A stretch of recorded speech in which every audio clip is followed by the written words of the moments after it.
আমার বন্ধুগণ, আমি বলছিলাম আল্লাহর নবীর শান এবং মান, তিনার মর্যাদা এত বেশি, আল্লাহ পাক রাসূলকে নাম ধরে ডাকেন নাই। আল্লাহ রাব্বুল আলামিন তেনার রাসূলকে কোন সময় তাহা বলে ডাক দিয়েছেন। আল্লাহ পাক রাসূলকে বলছেন তাহা মা আনজালনা আলাইকাল কুরআনা লিতাশকা। আল্লাহ পাক তার রাসূলকে ইয়াসিন বলে ডাক দিয়েছেন। আল্লাহ পাক ইয়াসিন নামে একটি সূরা নাযিল করেছেন কোরআনে। আল্লাহ পাকের নবীর একটা নাম হলো ইয়াসিন।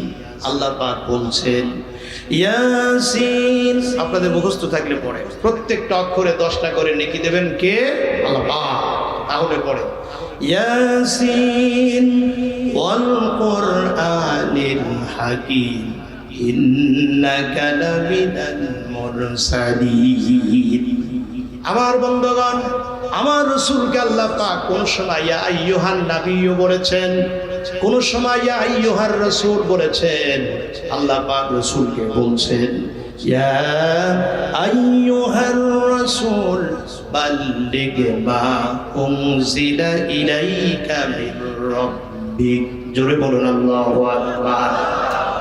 অতএব আমরা লক্ষ্য করি সেই নবীকে কেন অনুসরণ করব, সেই নবীকে কেন লিডার মানব, সেই নবীর আদর্শ কেন গ্রহণ করব, সে নবী যেটা বলেছেন সেইটা কেন মানব, নবী যেটা নিষেধ করেছেন কেন সেটা বাদ দেব।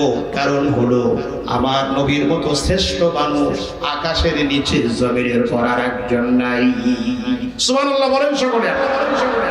আমার যুবকেরা, তরুণেরা, আমার নবী মুহাম্মদ সাল্লাল্লাহু আলাইহি ওয়াসাল্লাম তিনাকে এই জন্য মানব যেহেতু তিনি শুধুমাত্র সৌদি আরবের জন্য নবী ছিলেন না, শুধুমাত্র মধ্যপ্রাচ্যের জন্য নবী ছিলেন না, শুধুমাত্র সমসাময়িক পৃথিবীর জন্য নবী ছিলেন না।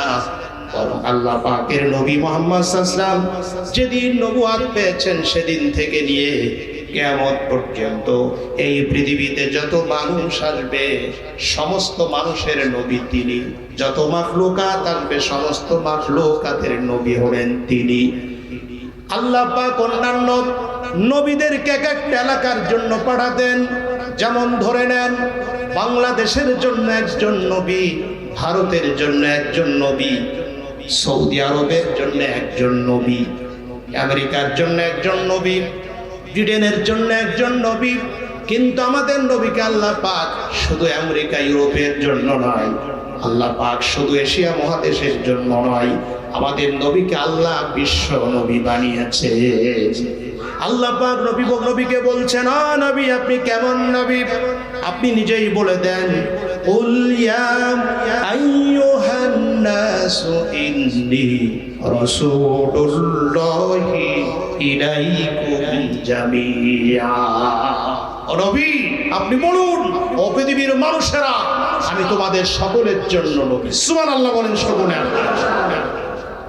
আল্লাহ রাব্বুল আলামিন তিনার নবীকে শুধু মানুষের জন্য নবী বানান নাই, বরং এই পৃথিবীতে লক্ষ কোটি প্রকার প্রাণী আছে, যত প্রাণী আছে, যত গাছ আছে, যত মাছ আছে, যত মানুষ আছে, জিন ফেরেশতা আছে, সকলের জন্য আল্লাহ পাক তিনাকে নবী বানিয়েছিলেন। আল্লাহ পাক বলেন ওয়ামা আরসালনাকা ইল্লা রাহমাতাল লিল আলামিন। ও নবী আমি আপনাকে জগৎবাসীর জন্য রহমত করে পাঠিয়েছি পৃথিবীতে।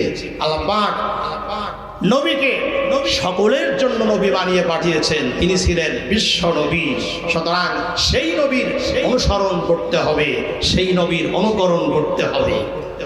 মা আতাকুমুর রাসূলু ফাখুযুহু ওয়া মা নাহাকুম আনহু ফান্তাহু। নবী করিম সাল্লাল্লাহু আলাইহি ওয়াসাল্লাম যা বলেছেন সেটা গ্রহণ করতে হবে, তিনি যেটা নিষেধ করেছেন তা থেকে দূরে থাকতে হবে।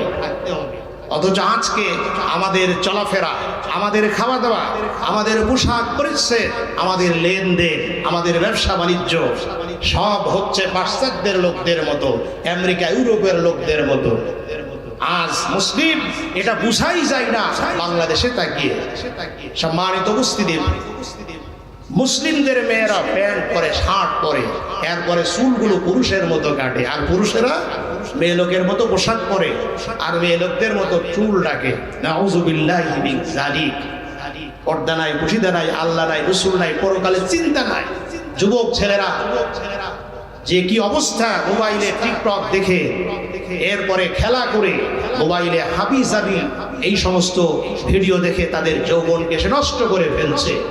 আজকে লক্ষ্য করুন, অনেক যুবক এখানে মাহফিল হচ্ছে, কিন্তু অনেক যুবক দেখেন চায়ের স্টলে অথবা কোনো বাসঝাড়ের কোনায় বসে তারা মোবাইলে খেলা করছে, হাবি জাবি তারা এই সমস্ত ভিডিওগুলো দেখছে, অথচ মুসলিম বলে দাবি করছে। এই জন্য রাসূল পাক সাল্লাল্লাহু আলাইহি ওয়াসাল্লাম খুব আফসোস করে বলছেন, রীতিনীতি তব, আমাদের এই চলাফেরা, আমাদের খাওয়া দাওয়া, আমাদের লেনদেন, আমাদের পোশাক পরিচ্ছদ, আমাদের ব্যবসা বাণিজ্য, এগুলো দেখে রাসূল পাক সাল্লাল্লাহু আলাইহি ওয়াসাল্লাম বলছেন না, একজন কবি বলছেন সুন্দর করে, রীতিনীতি তব খ্রিস্টান সব, হিন্দু তো তুমি সভ্যতাই। রীতিনীতি তব খ্রিস্টান সম, হিন্দু তো তুমি সভ্যতাই। এই কি হেসেই মুসলিম যারে ইহুদিও দেখে লজ্জা পায়। কি বলেন, কথা ঠিক কিনা?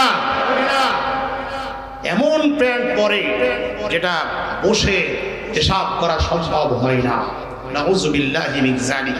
বাম হাত দিয়ে বেশিরভাগ লোকেরা বাম হাত দিয়ে চা খায়, বেশিরভাগ লোকেরা বাম হাত দিয়ে বিস্কিট খায়। তার মানে উনি দেখাতে চায় আমি খুব আধুনিক, আমি খুব মানে সভ্য, আমি বর্তমান লেখাপড়া অনেক করেছি, আমি অনেক জানি। সম্মানিত উপস্থিতি, আমরা একবার একটা বক্তব্য শুনেছিলাম মাওলানা আবুল কালাম আজাদ বাশার সাহেব, আপনারা জানেন কুমিল্লার পীর সন্তান, ঢাকায় যিনি থাকেন, কামিল মাদ্রাসার যিনি মুহাদ্দিস, উনি এক সময় একটা বক্তব্য দিয়েছিলেন। উনি বলছেন, আমি প্লেনে উঠলাম, আমার পাশে একজন প্যান্ট পরা, কোট পরা একজন ভদ্রলোক বসা, চা আসলো, এরপরে আমি ডান হাত দিয়ে চা খাচ্ছি, আর উনি বাম হাত দিয়ে আমার সামনে বসে চা খাচ্ছেন, আমার পাশে বসে। আমি ওনাকে জিজ্ঞেস করলাম, ভাই আপনি বাম হাত দিয়ে চা খাচ্ছেন, ডান হাত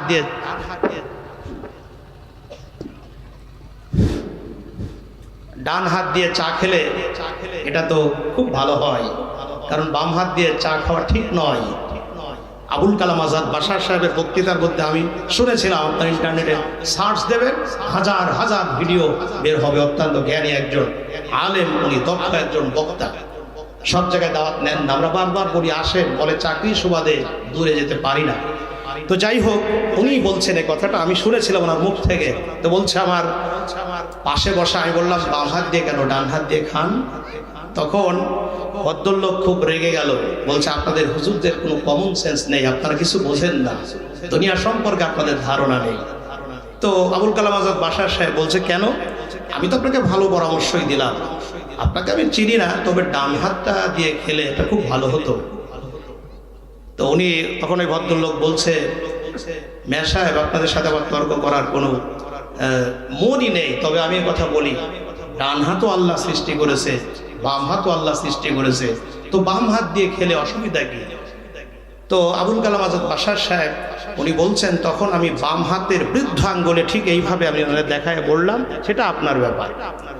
যখন বাম হাতের বৃদ্ধাঙ্গুলি এইভাবে নাকের গোড়ায় আমি নিয়ে দেখালাম, উনি তখন আমারে খুব রাগ করে চোখ গরম করে আমাকে বললেন, আপনি আমাকে বাম হাত দিয়ে আঙ্গুল দেখালেন কেন? আপনি বাম হাত আমাকে দেখালেন কেন? তখন আবুল কালাম আজাদ বাশার সাহেব বলছেন, আমি বললাম ডান হাতও আল্লাহর, বাম হাতও আল্লাহ, তো বাম হাত দেখাইস, তাতে আপনার সমস্যা কি হলো? যাই হোক, উনি লজ্জা পেয়ে গেলেন, মানে তর্ক বিতর্ক করে নিজেকে খুব আধুনিক একটা মানুষ হিসাবে পরিচয় দিতে চাচ্ছিলেন। এরকম অনেক লোক আছে, রাসূল পাক সাল্লাল্লাহু আলাইহি ওয়াসাল্লামের সুন্নাতগুলো পছন্দ হয় না। নবী করিম সাল্লাল্লাহু আলাইহি ওয়াসাল্লাম বলছেন, মান তাশাব্বাহা বি, নবী করিম সাল্লাল্লাহু আলাইহি ওয়াসাল্লাম বলছেন যে মান তাশাব্বাহা বি কওমিন ফাহুয়া মিনহুম। এই দুনিয়ায় যাকে যারা ভালোবাসবে তার সাথে তাদের হাসর হবে। এখন আপনার যদি চয়েস হয় বাম হাত দিয়ে খাওয়া, আপনার যদি চয়েস হয় মানে ইসলাম বিরোধী কর্মকাণ্ড, তাহলে যারা ইসলাম বিরোধী মানুষ তাদের সাথে আপনার আমার হাসর হবে। সম্মানিত উপস্থিতি, এই জন্য রাসূলের সুন্নাতগুলো আমাদেরকে বেশি বেশি পালন করা উচিত।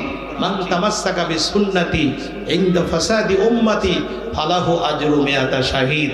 নবী করিম সাল্লাল্লাহু আলাইহি ওয়াসাল্লাম বলেছেন, ফিতনার যুগে যে ব্যক্তি একটি সুন্নাতকে, মরা সুন্নতকে জিন্দা করবে, সে ব্যক্তি 100 গলা কাটা শহীদের সওয়াব পাবে। সুবহানাল্লাহ বলেন সকলে। প্রত্যেক প্রত্যেকটা সুন্নাত, খাওয়ার সুন্নত, পোশাকের সুন্নত, আপনার মানে ইত্যাদি রাস্তার সুন্নতগুলো আমাদের পালন করা উচিত। তবে হ্যাঁ, এটাও মনে করতে হবে মরা সুন্নত কিন্তু আপনার শুধু মাথায় টুপি দেওয়া এটাই কিন্তু মরা সুন্নত নয়, মুখে দাড়ি রাখা এটাই কিন্তু শুধু সুন্নত নয়। মরা সুন্নত কোনটা আমি আপনাদের বলি। আপনার যে সুন্নতটা একেবারে নেই, নবী করিম সাল্লাল্লাহু আলাইহি ওয়াসাল্লাম পালন করেছিলেন, জীবদ্দশায় তিনি করেছিলেন, কিন্তু এখন যেটা একেবারে নেই সেইটাই তো মরা সুন্নত। টুপি কিন্তু মরা সুন্নত নয়, টুপি মাথায় দেওয়া, কারণ টুপির সুন্নাত পৃথিবীতে চালু আছে। এই যে আপনারা সকলে টুপি মাথায় দিয়েছেন, আমরাও টুপি দিয়েছি, তাহলে টুপি কিন্তু একেবারে মারা যায় না।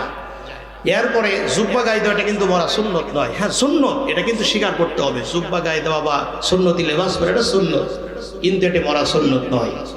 এরপরে দাড়ি রাখা এটা কিন্তু মরা সুন্নত নয়, কারণ দাঁড়িয়ে সমাজে অনেক মানুষের আছে, এটা একেবারে মারা যায় না। মিষ্টি খাওয়ার শেষে এটা কিন্তু মরা সুন্নত নয়, কারণ খাওয়ার শেষে অনেকেই মিষ্টি খায়, অতএব মিষ্টি কিন্তু একেবারে মারা যায় না। এখন কোনটা মরা সুন্নত? নবী করিম সাল্লাল্লাহু আলাইহি ওয়াসাল্লাম তিনি মক্কা থেকে মদিনা যাওয়ার পর 10 বছর আল্লাহর কোরআনের আইন দিয়ে রাষ্ট্র পরিচালনা করেছিলেন, সংসদ পরিচালনা করেছিলেন, কোরআনের আইন দিয়ে চোরের বিচার করেছিলেন, কোরআনের আইন দিয়ে ধর্ষকের বিচার করেছিলেন, কোরআনের আইন দিয়ে খুনের বিচার করেছিলেন। আজকে দুঃখজনক হলো সত্য, আমাদের এই বাংলাদেশ 54 বছর স্বাধীন হয়েছে, এদেশে রাসূলের সুন্নাত, দাড়িটা চালু আছে, পাগড়িটা চালু আছে, তারপরে মেসওয়াকটা চালু আছে, খাওয়ার শেষে মিষ্টি খাওয়াটাও চালু আছে, কিন্তু রাসূল যে আরেকটা সুন্নাত আল্লাহর কোরআনের আইন দিয়ে 10 বছর রাষ্ট্র পরিচালনা করেছিলেন, বাংলাদেশে আল্লাহর কোরআনের আইন একদিনের জন্য চালু হয় না। আওয়াজ দিয়ে বলুন ঠিক কিনা? অতএব রাসূল পাক সাল্লাল্লাহু আলাইহি ওয়াসাল্লাম যেটা করলেন এখন চালু নেই, বিলুপ্ত, সেই সুন্নাতটাই প্রতিষ্ঠিত করার জন্য আন্দোলন করা, সংগ্রাম করা, চেষ্টা করা, এটা হচ্ছে মরা সুন্নত চিন্তা করা। অর্থাৎ আল্লাহর জমিনে আল্লাহর দ্বীনকে, ইসলামকে বিজয়ী করার জন্যে, কোরআনের আইনকে প্রতিষ্ঠিত করার জন্যে চেষ্টা করা। যারা চেষ্টা করছে তাদের সহযোগিতা করা, অর্থ দিয়ে, শ্রম দিয়ে, মেধা দিয়ে, সময় দিয়ে আল্লাহর দ্বীন প্রতিষ্ঠার জন্যে, কোরআনের বিধান কায়েমের জন্যে চেষ্টা করা, আন্দোলন করা, এটাই হচ্ছে মরা সুন্নত চিন্তা করা। সুতরাং এই আল্লাহর জমিন, আল্লাহর দ্বীন বিজয়ের কাজ যারা করবে, 100 গলা কাটা শহীদের সব তাদের আমলনামায় লেখা হবে। সুবহানাল্লাহ বলেন সকলে। আজকে আমার এই দেশে এই সুন্নতটি চালু নেই আল্লাহর জমিনে, বরং আল্লাহর আইন যেন চালু হতে না পারে, কোরআনের মর্যাদা যেন সমাজে প্রস্ফুটিত হতে না পারে, এই জন্যে আজ কোরআনকে অপমান করা হচ্ছে। আপনারা জানেন কিছুদিন আগে ঢাকার নর্থ সাউথ ইউনিভার্সিটিতে একজন কুলাঙ্গার ছাত্র আল্লাহর কোরআনকে পায়ের সাথে পিষ্ট করে মুসলমানদের কলিজা আগুন লাগিয়ে দিয়েছে। আওয়াজ দিয়ে বলুন ঠিক কিনা? শুধু তাই না, আপনারা দেখেছেন আমাদের এই বাংলাদেশে একজন আলেমকে কিছুদিন আগে, আপনারা জানেন একজন আলেম নাম হচ্ছে মহিবুল্লাহ মিয়াজি, উনি হচ্ছেন টঙ্গীর একটি মসজিদের ইমাম সাহেব, বড় একজন বুজুর্গ। ওনাকে কিডন্যাপ করে তাকে পঞ্চগড়ে গাছের সঙ্গে 2 পা শিকল দিয়ে বেঁধে রেখেছে, 2 রাত ধরে তাকে নির্যাতন নিপীড়ন করেছে। সম্মানিত উপস্থিতি, 90% মুসলমানের এই বাংলাদেশে কোরআন অপমান হবে আর আলেমদের গায়ে নির্যাতন নিপীড়ন করা হবে। বাংলার মানুষ বৃদ্ধাঙ্গুল চুষবে না। আমরা অন্তর্বর্তীকালীন সরকারের কাছে দৃষ্টি আকর্ষণ করছি, অনতি বিলম্বে ওই কোরআনের দুশমনদেরকে গ্রেফতার করে বিচার করতে হবে, তা না হলে বাংলাদেশের মানুষ জ্বলে উঠবে, আগুন নিবানোর ক্ষমতা কারো থাকবে না। আওয়াজ দিয়ে বলুন ঠিক কিনা? প্রিয় ভাইয়ের আমার, সুতরাং আসুন নবী করিম সাল্লাল্লাহু আলাইহি ওয়াসাল্লামকে অনুসরণ করতে হবে, অনুকরণ করতে হবে জীবনের সকল ক্ষেত্রে, তিনাকে ভালোবাসতে হবে। সম্মানিত ভাইয়েরা আমার, আল্লাহ রাব্বুল আলামিন তিনার রাসূলকে এই জন্য আমরা অনুসরণ করব, অনুকরণ করব। আল্লাহ পাক তার রাসূলকে তিনাকে বানিয়েছেন বিশ্ব নবী, তিনাকে আল্লাহ পাক মর্যাদা দান করেছেন, সম্মান দান করেছেন। প্রিয় ভাইয়েরা আমার, মুহাম্মদ সাল্লাল্লাহু আলাইহি ওয়াসাল্লামকে আল্লাহ পাক চরিত্রের সম্রাট বলেছেন। আওয়াজ দিয়ে বলুন সুবহানাল্লাহ। আল্লাহ পাক তার নবীকে তিনা বলছেন, দুনিয়ার মানুষ শোনো আমার নবী কেমন নবী, ওয়া ইন্নাকা লাআলা খুলুকিন আযীম।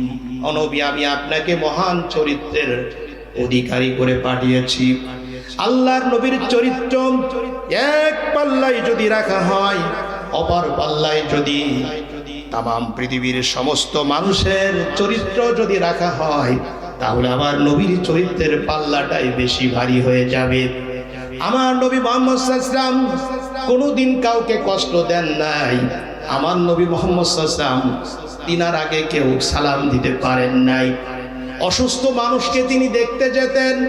নবীজি বলেছেন, কেউ যদি অসুস্থ মানুষকে দেখতে যায় সকালবেলা সন্ধ্যা পর্যন্ত আল্লাহর ৭০,০০০ ফেরেশতা তার জন্য দোয়া করতে থাকে। সন্ধ্যাবেলায় যদি কোনো অসুস্থ মানুষকে কেউ দেখতে যায়, তাহলে সন্ধ্যা থেকে সকাল পর্যন্ত আল্লাহর ৭০,০০০ ফেরেশতা বান্দার জন্য দোয়া করে, যিনি একজন অসুস্থ মানুষকে দেখতে যায়। নবীজি এতিমকে ভালোবেসেছেন, এতিমের সাথে কখনো খারাপ আচরণ করেন নাই। আমার নবী মুহাম্মদ সাল্লাল্লাহু আলাইহি ওয়াসাল্লাম ঈদ পড়তে বের হচ্ছেন, দেখেন একজন তরুণ ছেলে, মাথার চুলগুলো উস্কো, চেহারাটা মলিন, চোখ দিয়ে টপ টপ করে পানি পড়ছে। বিশ্ব নবী দাঁড়িয়ে গেলেন, দয়ার সাগর রহমাতুল লিল আলামিন বিশ্ব নবী ওই তরুণ ছেলেটার কাছে দাঁড়িয়ে গেলেন। নবীজি ডাক দিয়ে বললেন, বাবা, আজকে ঈদের দিন, আনন্দের দিন, তোমার মতো ছেলেরা আনন্দ করছে, উল্লাস করছে, নতুন জামা কাপড় পরে ঈদের মাঠে যাচ্ছে। আজকে তুমি কেন রাস্তায় দাঁড়িয়ে রয়েছো বাবা? মনে হচ্ছে গোসলটাও করো নাই, কি হয়েছে তোমার? ছেলেটি বলছে, হুজুর, আমি তো আপনাকে চিনি না। আপনি যখন জিজ্ঞেস করছেন তাহলে শুনুন, বিশ্ব নবী মুহাম্মদ রাসূলুল্লাহ সাল্লাল্লাহু আলাইহি ওয়াসাল্লামের সঙ্গে আমার আব্বা জিহাদের ময়দানে গিয়েছিলেন। আমার আব্বা জিহাদ করে শহীদ হয়ে গিয়েছেন। আমার মা আর এক জায়গায় বিয়ে করেছেন। এখন যিনি বাবা হয়েছে তিনি আমারে দেখতে পায় না, সব সময় রাগারাগি করে। আমার মা যদি আমার একটু চুমা দেয়, আমার ওই বাবা সইতে পারে না। আজকে সকালবেলা ঈদের দিন, আমার মা আমার গলা জড়িয়ে ধরে চোখের পানি ছেড়ে দিয়ে কাঁদে আর বলে, ও আমার কলিজার টুকরা সন্তান, তোমার বাবা নাই, তোমার পোশাক কিনে দেওয়ার কেউ নাই, তোমাকে আমি আদরটুকু করতে পারি না। মুহাম্মদ সাল্লাল্লাহু আলাইহি ওয়াসাল্লাম তিনি হলেন এতিম ছিলেন। এতিমের দরদ বিশ্ব নবী ছাড়া আর কেউ বুঝবে না। তুমি চলে যাও, আজকে যে তোমাকে পোশাক দিতে পারলাম না, আদর করতে পারলাম না, তুমি অমুক রাস্তায় গিয়ে দাঁড়িয়ে থাকবা। বিশ্ব নবী মুহাম্মদ রাসূলুল্লাহ সাল্লাল্লাহু আলাইহি ওয়াসাল্লাম অবশ্যই তোমার খোঁজ খবর নেবে। হুজুর, আমি দাঁড়িয়ে আছি বিশ্ব নবীর অপেক্ষায়। আল্লাহ নবী তখন ওই এতিম ছেলেটাকে নবীজির পরিচয় দিলেন। নবীজি ডাক দিয়ে বললেন, বাবা শোনো, আমি মুহাম্মদ রাসূলুল্লাহ সাল্লাল্লাহু আলাইহি ওয়াসাল্লাম, আজ থেকে আমি মুহাম্মদ সাল্লাল্লাহু আলাইহি ওয়াসাল্লাম তোমার বাবা হয়ে গেলাম। আয়েশা তোমার মা হয়ে গেল, ফাতেমা তোমার বোন হয়ে গেল, আলী তোমার চাচা হয়ে গেল। নবীজি এতিম সন্তানটাকে বাড়িতে নিয়ে গেলেন, সুন্দর করে গোসল করালেন, নতুন পোশাক পরালেন। বিশ্ব নবী ছেলেটাকে সাথে করে ঈদের মাঠে নিয়ে গেলেন। নবীজি সাল্লাল্লাহু আলাইহি ওয়াসাল্লামের সঙ্গে ছেলেটি পড়ল। বিশ্ব নবীর সঙ্গে দীর্ঘদিন ছিলেন। নবীজি তাকে লালন পালন করেছিলেন। সুতরাং মুহাম্মদ সাল্লাল্লাহু আলাইহি ওয়াসাল্লাম তিনি যে এতিমের সাথে ভালো আচরণ করেছেন, আল্লাহ পাকের নবী এটাই বলতে যাচ্ছে, তোমরাও এতিমের মাথায় হাতটা বুলিয়ে দাও। এতিমের মাথায় যদি আমরা হাত বুলিয়ে দেই, এতিমের মাথায় যত কয়টা চুল আছে, আমার হাতের নিচে যত কয়টি চুল পড়বে, সেই কয়টি নেকি আল্লাহ পাক আমাদের আমলনামায় দান করবে। আওয়াজ দিয়ে বলুন সুবহানাল্লাহ। ওমা আরসালনাকা ইল্লা রাহমাতাল লিল আলামিন। তিনি ছিলেন বিশ্ববাসীর জন্য রহমত। আমার তরুণ ভাইরা, আমার যুবকেরা, আমার পর্দার আড়ালের মায়েরা, আমার মুরব্বীরা, আল্লাহর নবী বিশ্ব নবী তিনের চরিত্র কেমন ছিল? মুহাম্মদুর রাসূলুল্লাহ সাল্লাল্লাহু আলাইহি ওয়াসাল্লামের বাড়িতে একজন ইহুদি ছেলে গিয়ে বলল, ইয়া রাসূলুল্লাহ সাল্লাল্লাহু আলাইহি ওয়াসাল্লাম, আপনি চলুন আমাদের বাড়িতে দাওয়াত খাওয়ার জন্য চলুন। নবীজি মুহাম্মদ রাসূলুল্লাহ সাল্লাল্লাহু আলাইহি ওয়াসাল্লাম ওই ইহুদির ছেলের ডাকে ইহুদির বাড়িতে গেলেন। নবীজি যখন ইহুদির বাড়িতে পৌঁছে গেলেন, তখন ইহুদি মুহাম্মদ সাল্লাল্লাহু আলাইহি ওয়াসাল্লামকে ডাক দিয়ে বললেন, আপনি কেন আমার বাড়ি এসেছেন? আসার কারণ কি? আল্লাহ নবী সাল্লাল্লাহু আলাইহি ওয়াসাল্লাম বললেন, কেন ইহুদি, তোমার ছেলে তো আমার বাড়ি গিয়ে আমাকে দাওয়াত করে এসেছে, আমি দাওয়াত পেয়েছি বলেই তো তোমার বাড়ি এসেছি। ইহুদি ডাইরেক্ট বিশ্ব নবীকে অপমান করলো। নবীজিকে ডাক দিয়ে বলল, না না, আপনাকে দাওয়াত করি নাই, আপনাদের শরম লাজ কিচ্ছু নাই, আপনারা বিনা দাওয়াতে মানুষের বাড়িতে আসেন, আপনি আমার বাড়ির থেকে চলে যান। এর থেকে অপমান আকাশের নিচে জমিনের উপরে আর হতে পারে না। আপনারা আমাকে দাওয়াত করেছেন আজকে, হঠাৎ করে যদি আমি এখানে ঢুকলাম আপনাদের বাসায়, আর যদি আপনারা আমারে বলেন না আপনারা দাওয়াত করি না, এখানে আসছেন কেন, এর থেকে অপমান জমিনের উপরে আরেকটি হতে পারে না। নবী করিম সাল্লাল্লাহু আলাইহি ওয়াসাল্লামকে ইহুদি অপমান করলো, যান আপনি চলে যান, আমরা আপনাকে দাওয়াত করি নাই। বিশ্বনবী জনাবে মুহাম্মদ রাসূলুল্লাহ সাল্লাল্লাহু আলাইহি ওয়াসাল্লাম, দয়ার সাগর, করুণার সিন্ধু, রাহমাতুল লিল আলামিন, তিনি ইহুদির বাড়ি থেকে চলে গেলেন কয়েকজন সাহাবীকে সঙ্গে করে নিয়ে। দ্বিতীয় দিন আবার ইহুদি তার ছেলেকে বলল, বাবা আজকেও যাও, মুহাম্মদ সাল্লাল্লাহু আলাইহি ওয়াসাল্লামকে দাওয়াত দেওয়ার জন্য যাও। ইহুদির ছেলে দ্বিতীয় দিন আবার নবীজির বাড়িতে গেলেন। নবীজিকে ডাক দিয়ে বললেন, আল্লাহর হাবিব, আল্লাহর হাবিব, আমার আব্বা আপনার কাছে ক্ষমা চেয়েছেন, মাপ চেয়েছেন, আজকে চলুন আমাদের বাড়িতে চলুন। নবীজির সাহাবীরা নিষেধ করলেন, না নবী গো, গতকাল আপনাকে ইহুদির বাবা অপমান করেছে, আপনি সেই বাড়িতে যাবেন কি করে? আপনার যাওয়া ঠিক হবে না, আপনি যাবেন না। নবীজি বললেন, শোনো আমার সাহাবীরা, ওমা আরসালনাকা ইল্লা রাহমাতাল লিল আলামিন। আল্লাহ পাক আমাকে বিশ্ববাসীর জন্য রহমত করে পাঠিয়েছে, আমি যাব। সুবহানাল্লাহ বলেন। নবীজি দ্বিতীয় দিন ইহুদির বাড়িতে সাহাবায়ে কেরামদের সঙ্গে নিয়ে গেলেন। দ্বিতীয় দিন বিশ্ব নবী যখন ইহুদির বাড়িতে গেলেন, ইহুদি ডাইরেক্ট নবীজিকে অপমান করলো এবং বিশ্ব নবীর গায়ে থুতু মারলো, বিশ্ব নবীর গায়ে উটের পায়খানা ছুঁড়ে মারলো। বিশ্ব নবীর চোখ দিয়ে টপ টপ করে পানি পড়ছে। নবীজি বদদোয়া করছেন না, নবীজি নিজে হাতে নিজের উটের পায়খানাগুলো নিজের পোশাক থেকে নিজে পরিষ্কার করছে, আর নবীজি দোয়া করছে, আল্লাহ এরা বোঝে না, এদের তুমি হেদায়েত দিয়ে দাও। নবীজি বাড়ি চলে গেলেন। তৃতীয় দিন আবার ইহুদি তার ছেলেকে বলল, আজকেও যাও, বিশ্ব নবীকে দাওয়াত দেওয়ার জন্য যাও। তৃতীয় দিন ইহুদির ছেলে আবার মুহাম্মদ সাল্লাল্লাহু আলাইহি ওয়াসাল্লামের বাড়িতে গেলেন। নবীজিকে দাওয়াত দিচ্ছেন, ডাক দিয়ে বলছেন, ইয়া রাসূলুল্লাহ, ইয়া হাবিবাল্লাহ, আমার আব্বা আপনার সঙ্গে যে আচরণ করেছে এটা মানুষ এমন আচরণ করে না, আপনি ক্ষমা করে দেন, আপনি তো দয়ার সাগর, রাহমাতুল লিল আলামিন, আপনি আমার আব্বাকে মাফ করে দেন, আপনি চলুন, আজকেও আমাদের বাড়িতে চলুন, আব্বা দাওয়াত দেওয়ার জন্য পাঠিয়েছেন।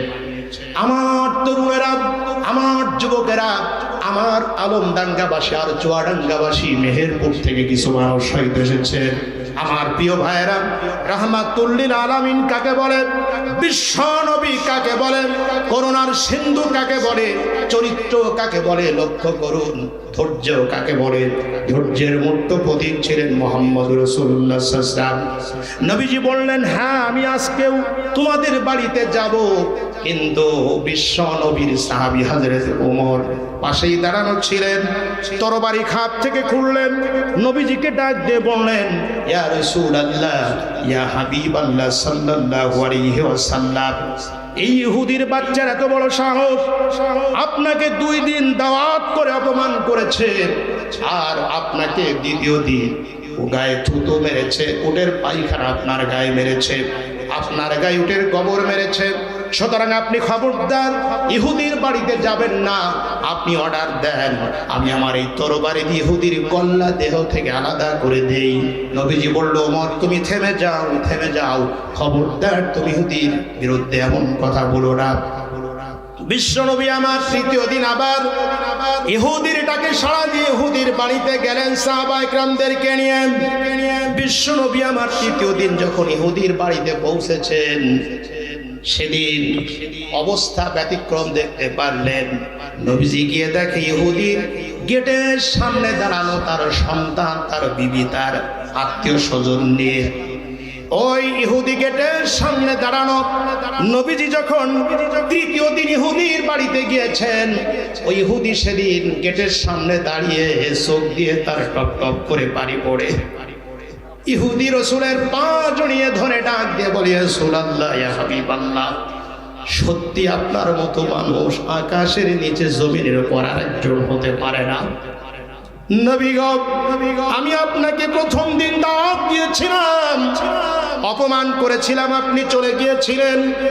আবার দ্বিতীয় দিন দাওয়াত দিলাম, আমি অপমান করলাম, উটের পায়খানা আপনার গায়ে মারলাম, আর তারপরেও আপনাকে তৃতীয় দিন দাওয়াত দেওয়ার পর আপনি আমার বাড়ি আসলেন। নবী গো, সত্যি আপনার মতো মানুষ আরেকজন হতে পারে না। শুধুমাত্র কেবলমাত্র একমাত্র আপনার এই ব্যবহারটা দেখে, আপনার এই ধৈর্য দেখে, আপনার এই চরিত্র দেখে আমি শুধু একা নই, আমি আমার সপরিবার, আমরা আমার সন্তান সন্ততি, আমার পরিবার নিয়ে আজকে আপনার এই ব্যবহারটা দেখে আমি আর দেরি করতে পারলাম না। আমরা পড়ে নিলাম, আশহাদু আল্লা ইলাহা ইল্লাল্লাহু ওয়া আশহাদু আন্না মুহাম্মাদান আবদুহু ওয়া রাসূলুহু। এজন্য আমার দেশের ছেলে মেয়েরা কি সুন্দর করে আমার নবীর শানে তারা বলে, কত যত্ন করে তোমায় গড়েছে রব্বুল আলামিন। প্রিয় ভাইরা আমার, সেই নবীজির আদর্শ গ্রহণ করতে হবে। যদি গ্রহণ করতে পারি, নবীজির কথা মতো চলতে পারি, কল্যাণ কি হবে, লাভ কি হবে। ডাক্তার ইকবাল সে কথা বলেছে, कि मोहम्मद से वफा तूने तो हम तेरे हैं, कि मोहम्मद से वफा तूने तो हम तेरे हैं, ये जहाँ चीज़ें का लौहे कलम तेरे। তুমি যদি মুহাম্মদ সাল্লাল্লাহু আলাইহি ওয়াসাল্লামের আদর্শ চরিত্র গ্রহণ করতে পারো, আকাশ আর জমিন তো দূরের কথা, লৌহ কলম পর্যন্ত আল্লাহ তোমার জন্য বরাদ্দ করে দেবে। বলেন সুবহানাল্লাহ। ও জামানা মুআজ্জিজ থা আমেলে কুরআন হোকর, हम জলিলো খার হাই তারেকে কুরআন হোকর। সে যুগের মানুষগুলি কোরআন অনুসরণ করে রাসূল পাক সাল্লাল্লাহু আলাইহি ওয়াসাল্লামের তার আদর্শ গ্রহণ করে পৃথিবীতে সম্মানিত হয়েছিল।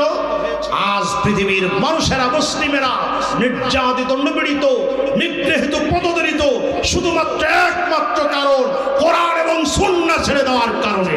আবার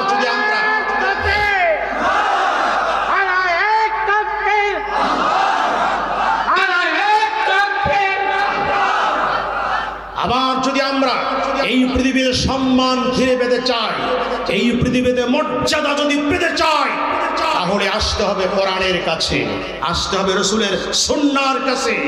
কোরআন ছাড়া পৃথিবীতে শান্তি প্রতিষ্ঠিত হয় নাই, হবে না। কোরআনের বিধান যদি সমাজে চালু হয়ে যায়, চুরি বন্ধ হবে, জেনা বন্ধ হবে, ডাকাতি বন্ধ হবে, বেহাপনা বন্ধ হবে, চাঁদাবাজি বন্ধ হবে, টেন্ডারবাজি বন্ধ হবে, খাদ্য বস্ত্র বাসস্থান শিক্ষা চিকিৎসা মানুষের মৌলিক চাহিদা পূর্ণ হবে, সোনালী সমাজ তৈরি হবে, কোরআন প্রতিষ্ঠিত হবে। আওয়াজ দিয়ে বলুন ঠিক কিনা?